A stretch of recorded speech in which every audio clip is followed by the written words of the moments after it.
কালকে থেকে তো অনেক ঘোরাঘুরি হলো, চলো আজকে পড়াশোনায় মন দেওয়া যাক। চলুন দেখে নেওয়া যাক আজকে গুরুত্বপূর্ণ অঙ্কটা। একটি ব্যাগে 1 টাকা 50 পয়সা 25 পয়সার মুদ্রা মিলে মোট 129 টাকা 50 পয়সা আছে। মুদ্রার সংখ্যার অনুপাত 5:7:3 হলে 1 টাকার মুদ্রার সংখ্যা কত? তো বলেছে 1 টাকা আছে 5টা, তার মানে 5 টাকা। 50 পয়সা আছে 7টা, তার মানে 3 টাকা 50 পয়সা আছে। 25 পয়সা আছে 3টে, তার মানে কত আছে?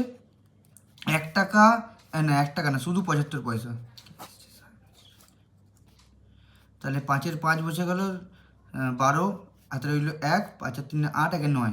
টোটাল এটা এই মানটাই বলে দিয়েছে 129.50 মান, 9.25। এই পয়েন্ট তুলে দিলাম।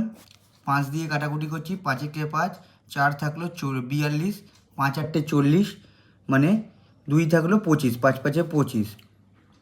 এটা কাটাকুটি করি, 5 দুগুনি 10, মানে 2 এ 9 29, 5 5-এ 25, থাকলো 4 45, 5 নং 45, শূন্যে 0 বসে গেল। আবার 5 দিয়ে কাটি, 3 5-এ 15, 3 থাকলো 35, 5 7-এ 35। 5 দিয়ে কাটলে 5 5-এ 25, 5 একে 5, 40, 5 8টে 40। আচ্ছা, এটাকে ডাইরেক্ট 14 দিয়ে চলে যাবে। আর বলেছে, এখানে বলেছে 1 টাকার সংখ্যা বার করতে। 1 টাকার অনুপাত কত ছিল? 5, তাহলে 14 বেরিয়েছে, ইন্টু 5, 5 করে দেবো। তাহলে 14 ইন্টু 5 কত হবে? 70। 70টি কত আছে? অপশান এ সঠিক উত্তর।